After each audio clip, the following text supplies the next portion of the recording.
Welcome to Soft Bites Podcast. Your life, your dentistry. We talk about ways to have more fun and meaning in one of the coolest and most rewarding professions in medicine. Conversations on how to bring awareness, create a healthy workplace, and provide emotional insights to make dentistry a fulfilling activity while making space for one's wonder, creativity, and freedom. Here are your hosts, Manuela and Jorge Adré. Hello. Hello, Hello, Jorge Adré. Hello, everyone. how are you? I'm good. I'm good. How are you? I had a rough day, but all good. I'm Tired? at home. I am a bit tired. Yes, I didn't stop all day, and yes, not physically, but mentally, it was a demanding day.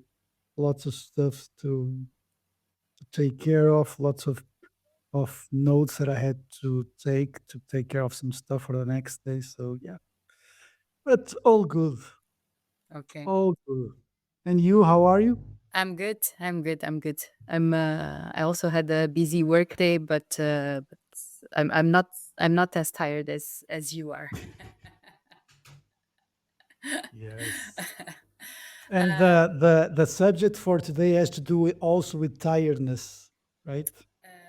Yeah, it has to do. I proposed you this subject because it was something that you talked about in our early episodes. I think you said something about it in every Hmm. in our two or three last episodes, and it was Hmm. something that you introduced in your practice not so long ago. So we are going to talk Hmm. about the benefits of having a dental office manager.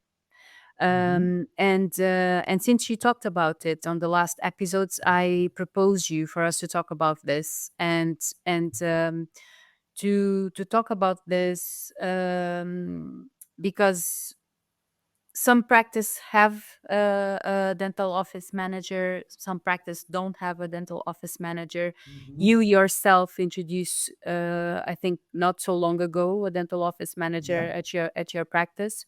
Yeah. So I think that we can talk about the responsibilities of a dental Hmm. office manager, the qualities of that the professional needs to have to in order to be able to do the job, and of course the benefits that having a dental office manager can bring to a dental practice, because and this I think it relates with something that we said many times in the podcast, and that we sometimes bring over and over again. So, if the owner of the practice is a dentist, and Hmm. if you are also a full-time dentist Yes. working in chair, then you have to make space for the managing part of the clinic, Yes. or Hmm. and you have to leave, and not the full-time job as a dentist, and have Hmm. part-time manager, part-time dentist, or Hmm. you need to hire someone for that part. Sure. Yeah. But I want us to go a little bit deeper, because in actually what it means to have a dental office manager, because now you have that experience, and you Yes. say it's very positive. So that's why Yes.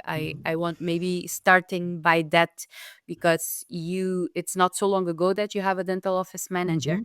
Tell me, why do you think it's so positive, and that you should have done it more Yeah. Sooner. sooner? Yeah. Yeah.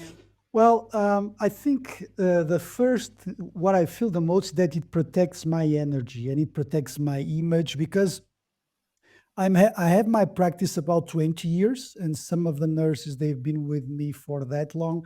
And of course, that you always have aware of the relationship. It's not that I never had any big problems with those, with the older nurses or anything like it, but you know how it is. I mean, when you work 20 years with someone, as an employee or whatever, there is always some signs of wear in the relationships, right? Because it's just the passage of time, right? And it's 2 decades with the same persons.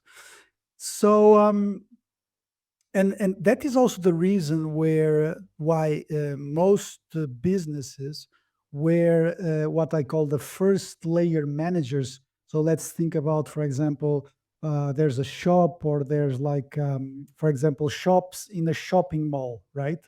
Those shops, they usually have a manager, right? And those managers, they usually change every 3 to 4 years, and there's a reason for that.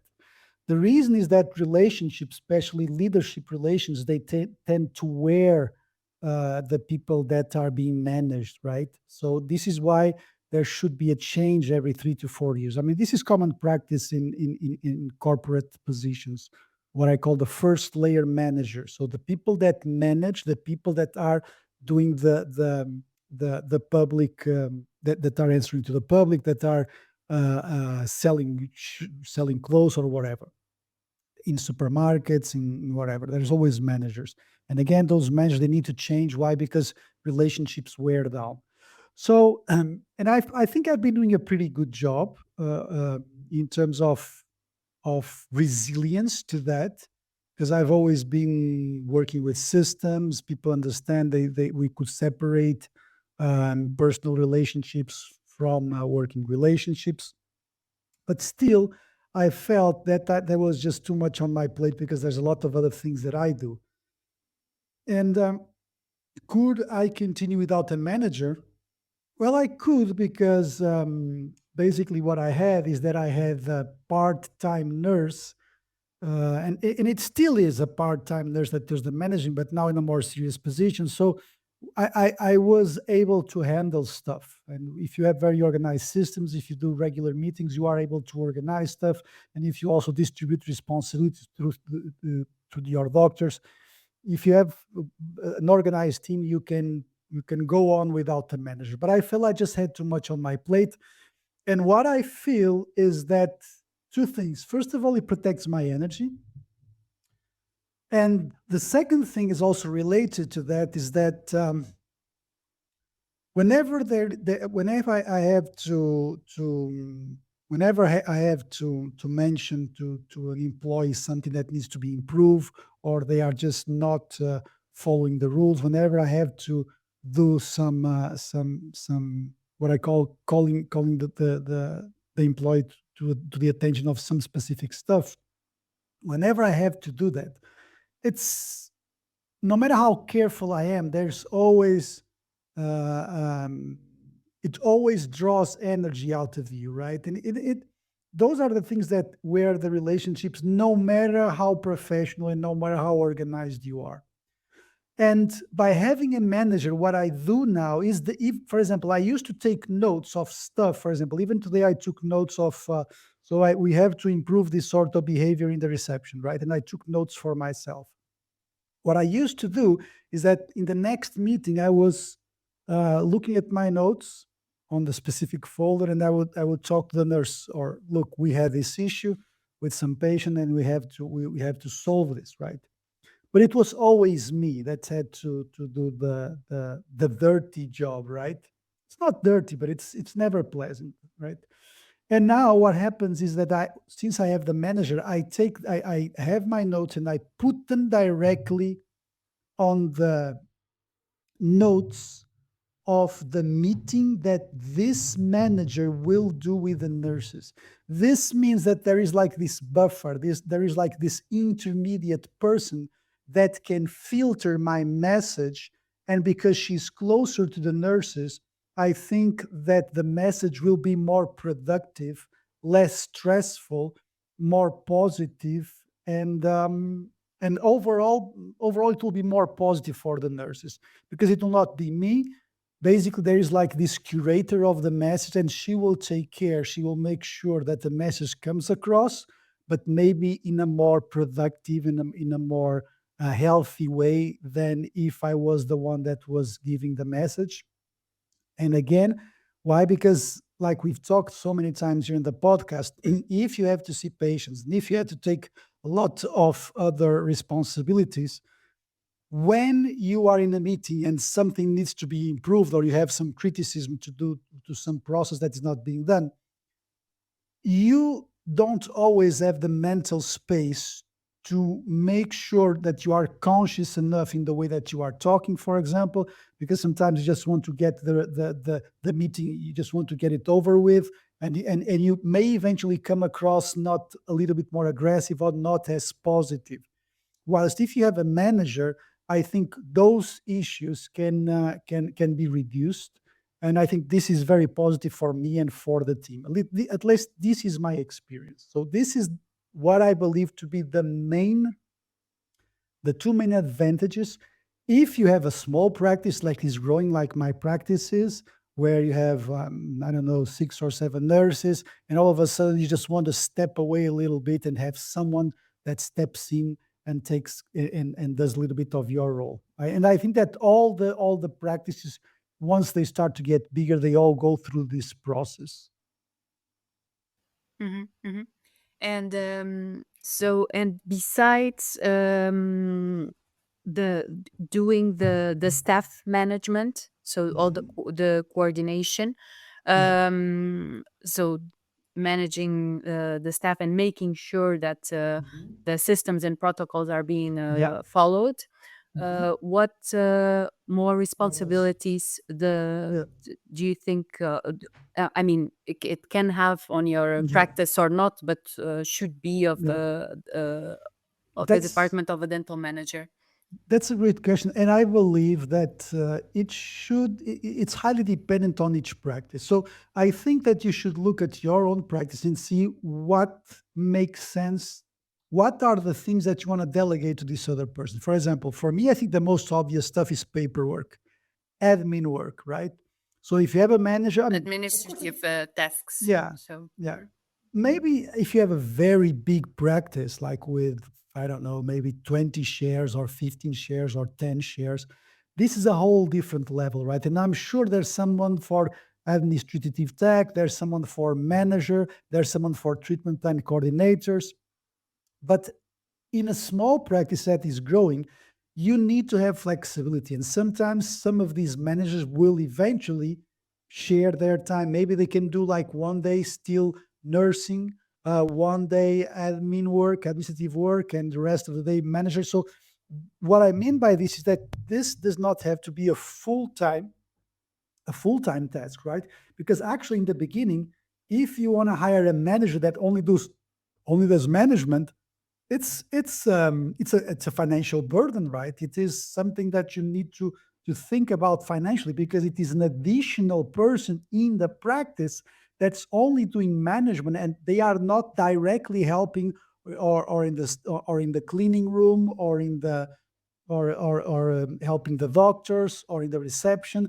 And in in practices that are small, you need to have this flexibility, because someone gets pregnant, someone is sick, someone is on vacation. This is why you need flexibility, and this is an idea that I think that you should always consider. So you adapt to your own reality. My reality is that this was a nurse, and I'm going to tell you the story of how this nurse became a manager. But this was a nurse. This means that she has capacities to also still doing the task of the nurse, right? But she does this less and less. Yeah. So you were asking? I was going to ask, but that can be for the next subject of our conversation. If you think that in order to be a good dental Mhm. office manager, Yeah. a person should have knowledge about the dental procedures, Mhm. and Mhm. if you think that's important, because I think that's important. Yeah, I don't think that is essential, but that certainly helps, right? Don't think that's essential, but that certainly helps. But just to finish this topic on the responsibility of her, my manager, she does administrative work, she does management of people, and she all management of nurses. She does regular meetings with the nurses. She makes sure that the systems are working.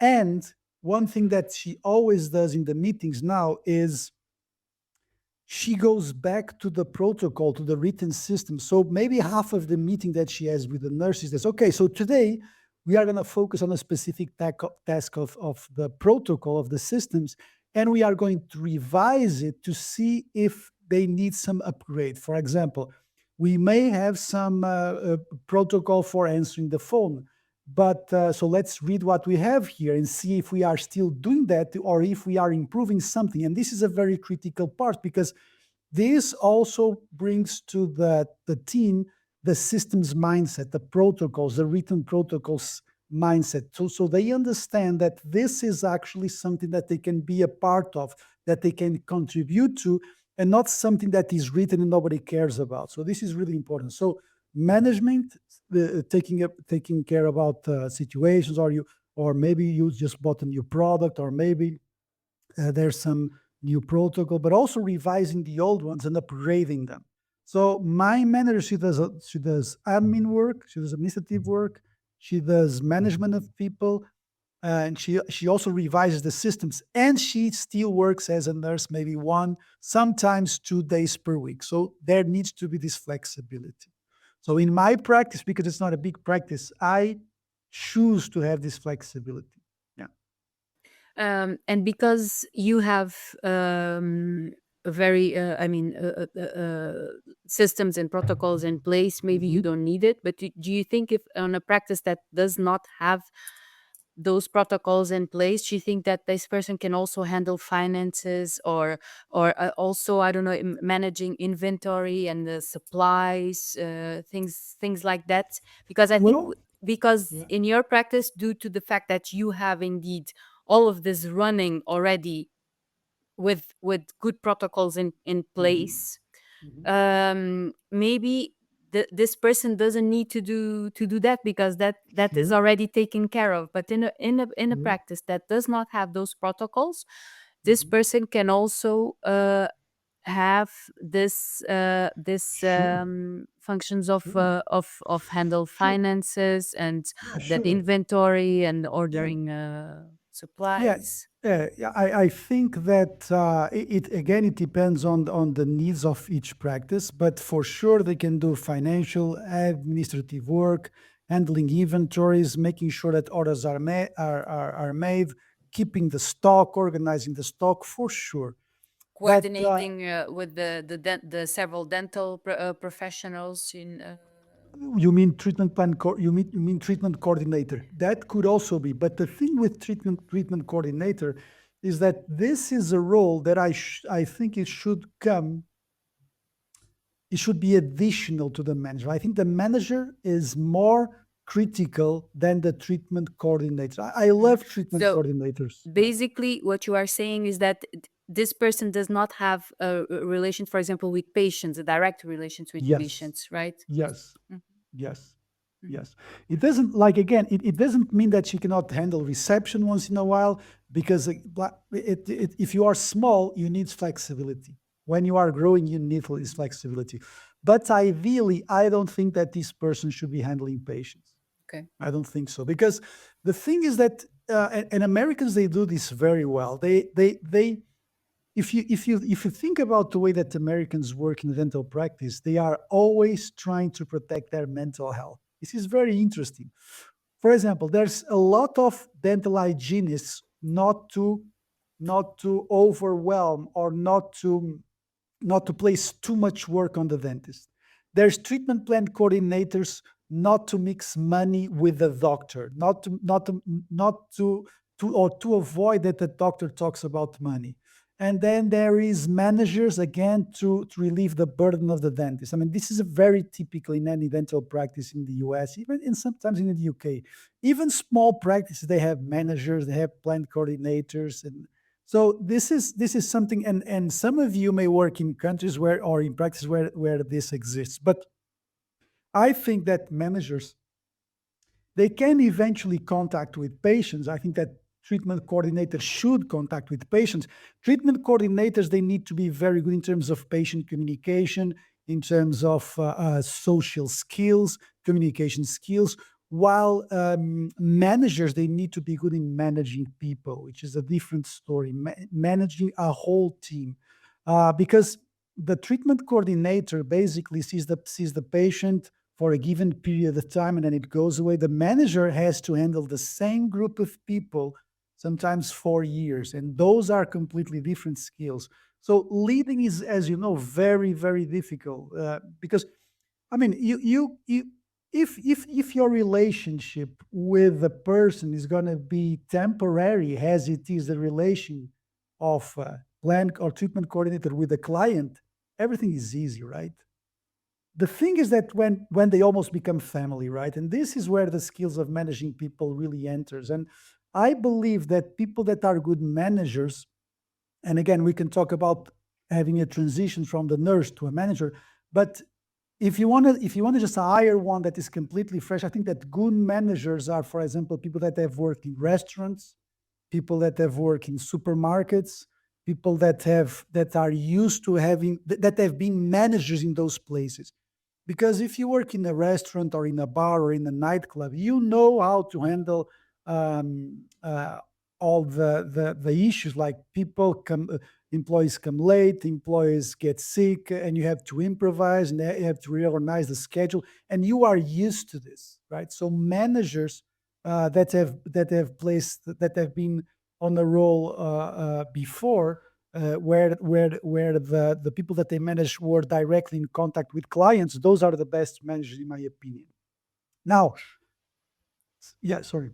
No, I was going then to since you are talking already about the qualities, I was going to the yeah to the qualities that a Yeah, dental office manager I should have. I and it's for example, for me, I think managing people is some of them. It's probably the most difficult task in my life at this point in time, for sure. It is, and it's not like it's something that I don't like. It is just something that wears you out, especially if you have so many other stuff to like I do. And this was the reason for me that I decided to upgrade a dental nurse to manager, because like I was saying, relationships wear out, right? And then you can come across as being very aggressive. When I mean aggressive, not in a physical way, but sometimes you know that sometimes not what you say is the way that you say that, the way that you say. And I felt that I was in some situations I was so tired and fed up, for example, of saying the same thing over and over. And sometimes those are little things. Let me give you an example. We do a lot of treatment. We do a lot of interdisciplinary treatments.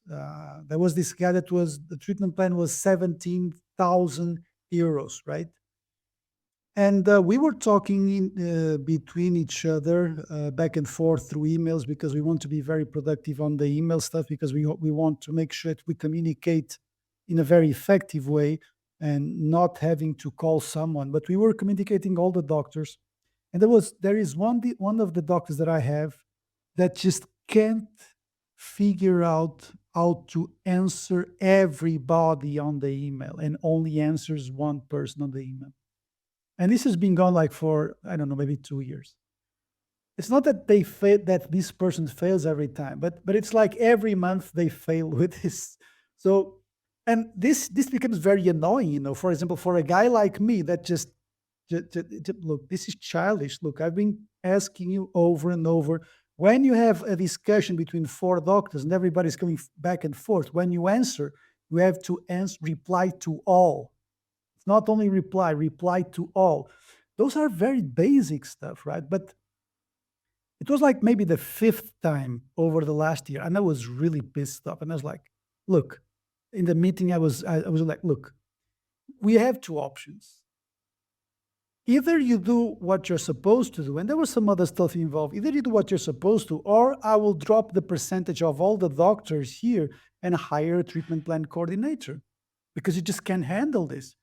Childish things like not even replying to all on an email and creating a lot of confusion on the discussion. Because when you reply to me, when we are in the discussion, there has been 5 or 6 emails back and forth with where everybody is replying to all. And when all of a sudden you just forget, and you always forget, and you just reply to one person, it creates a lot of confusion because now the other person don't understand. Well, you may say, well, why don't you use Slack or Trello or this or this? Well, you could use all that. Of course, you could use all that. But this is just a question of being conscious and being attentive to what you're doing.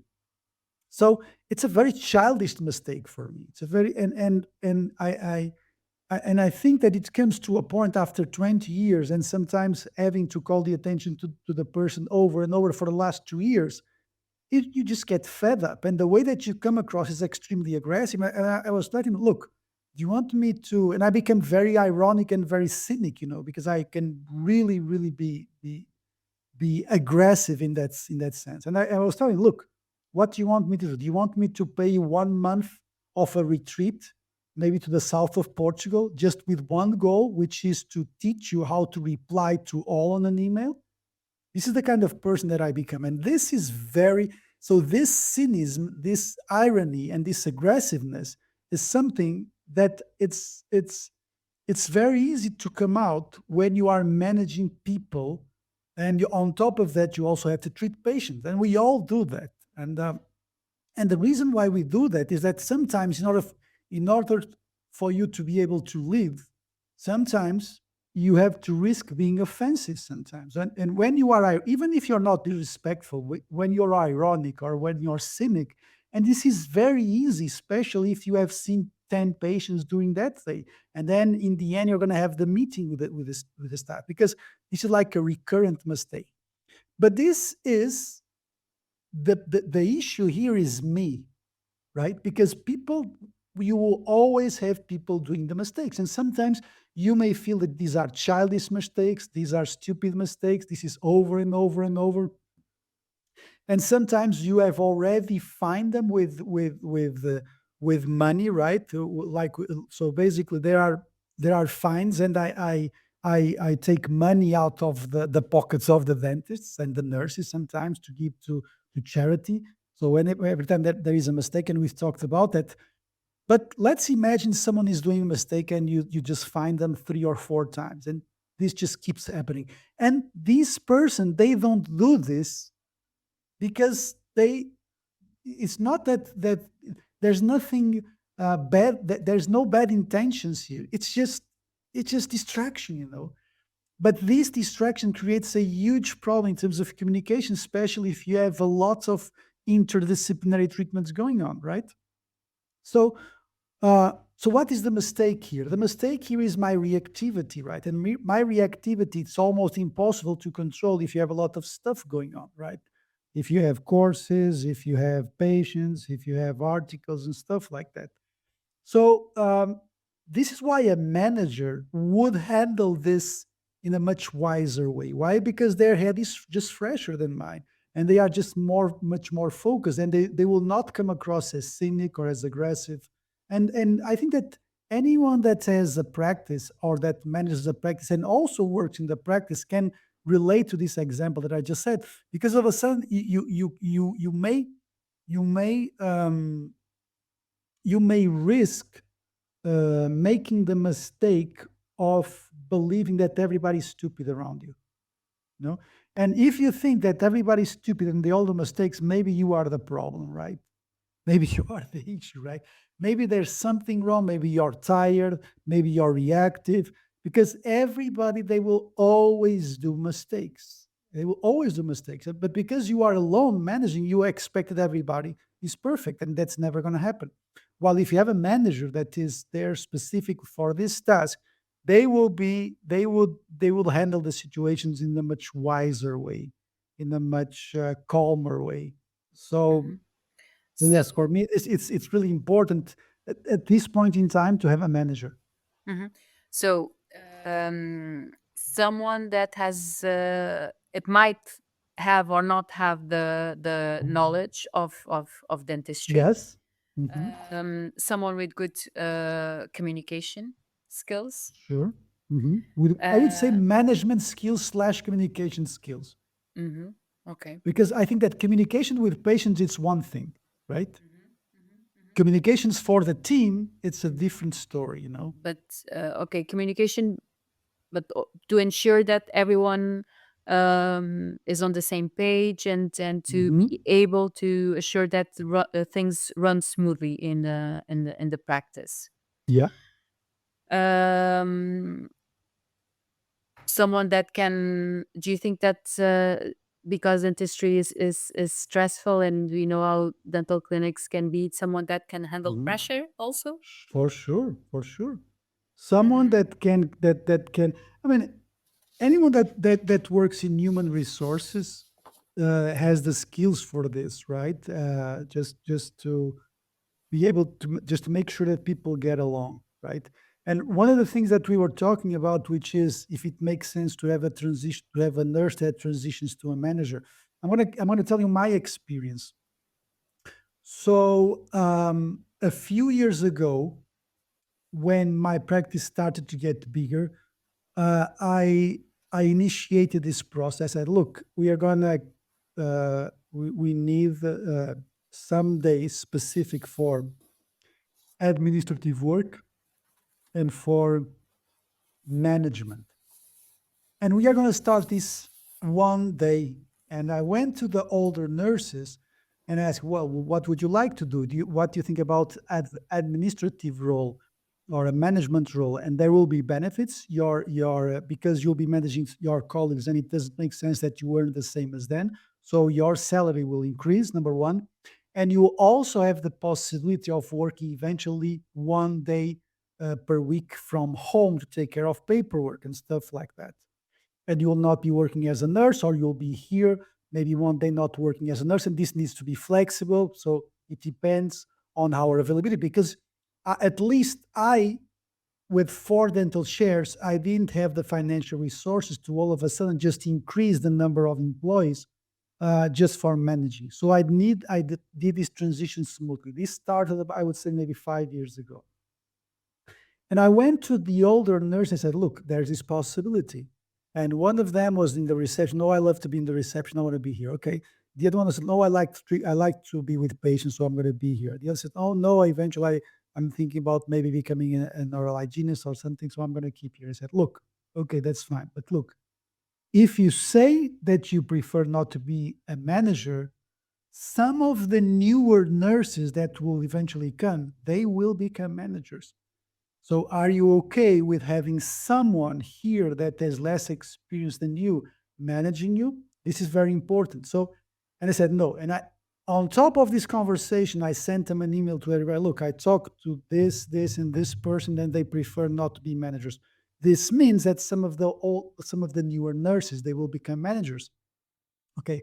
So one of the newer nurses said, do you like management? Yes, yes, I did. I did that before in some places that I work. Okay. Would you be willing to start gradually incorporating management tasks in your roles? And this means a higher salary, possibility of working from home, possibility of being here, not helping doctors as well. Well, let's do it. And as time goes by, and I was telling you, look, I don't know if you understand. Do you think that you have the emotional skills to handle this? Because some of the people here that are your friends, they may, that friendship may be jeopardized by the fact that you're a manager. And this is very typical of me. I really like to talk about the issues, the elephant in the room, because these are things that really happen. So maybe they are both laughing during the lunchtime. This is one thing, but once there is one of the nurse that is managing the others, the dynamics change here, right? And they need to be prepared for that. And I was telling you, look, are you ready for this changing dynamics? And I told her that, and all the other nurses said, look, you are all friends, but if you have someone that's going to become a manager, you may eventually find some issues in terms of friendship and so on. Is everybody on board here? Is everybody prepared for this? I don't want any drama here, but I am aware that this might happen. So I'm just want to make sure that number one, I asked the older nurse, they said no. So this is not something that someone comes here and just just um, just passes everybody ahead. This is not going to happen. And number two, I want you to understand that this is a professional.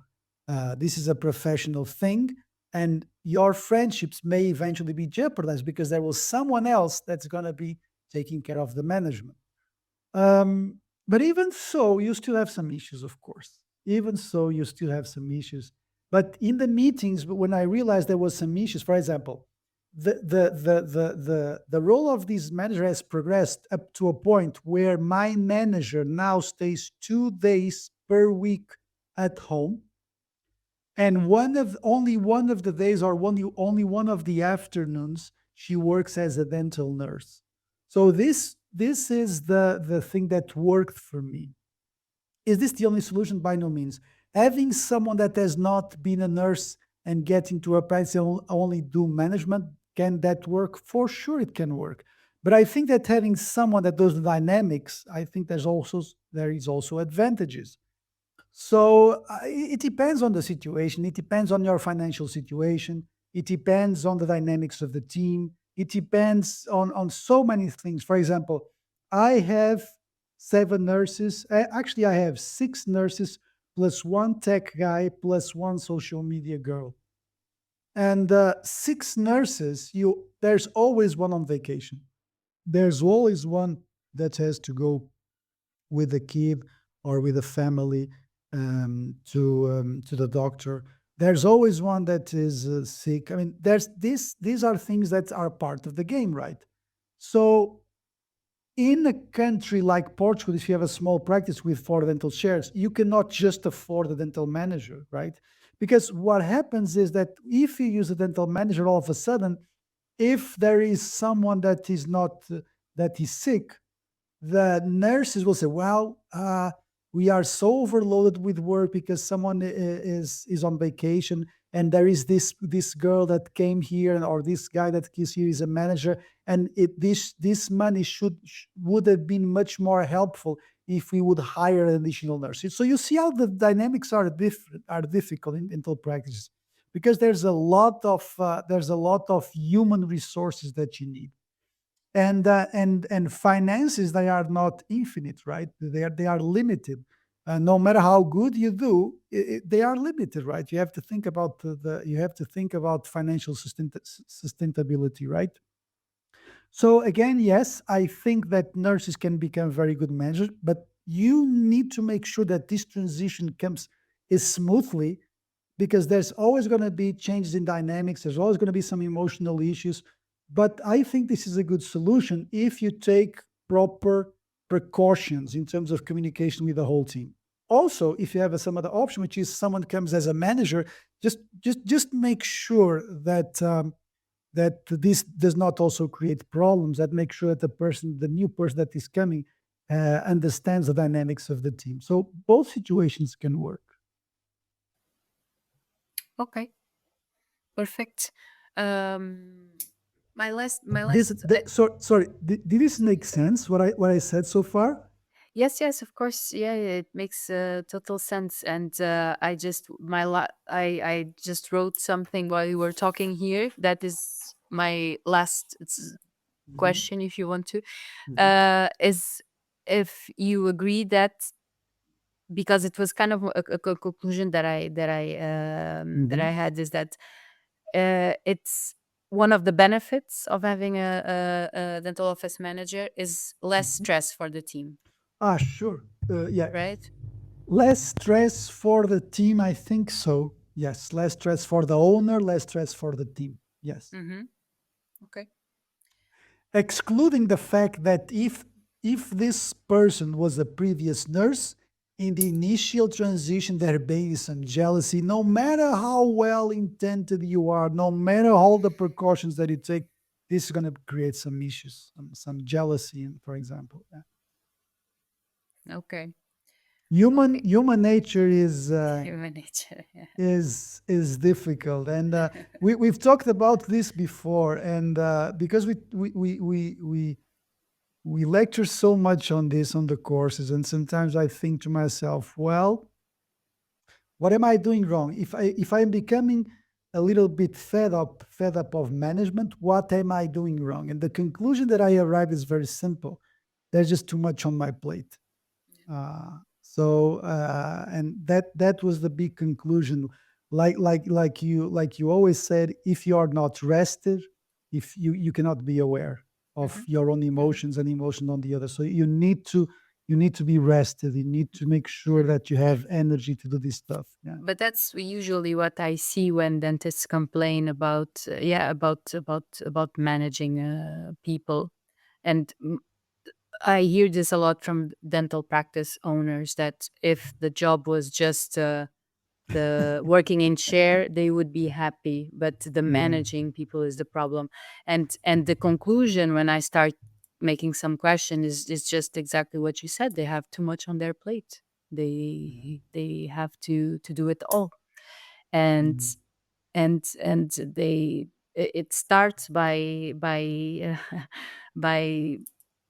starting to understand how can they delegate more, Yeah.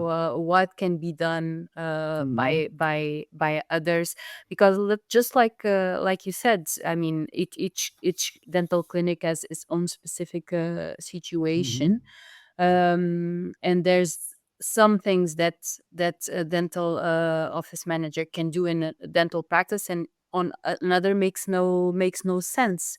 Yes.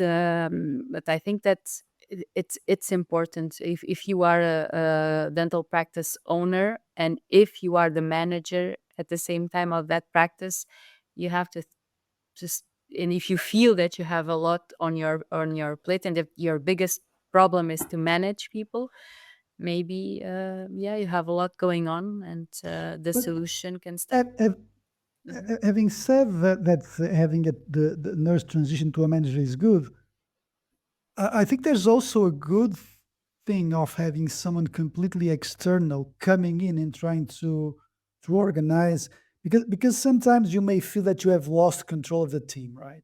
This is also very common. So I just lost control. I mean, they are just, it's very difficult because they all talk to each other and this and that, and they protect each other. So I lost control.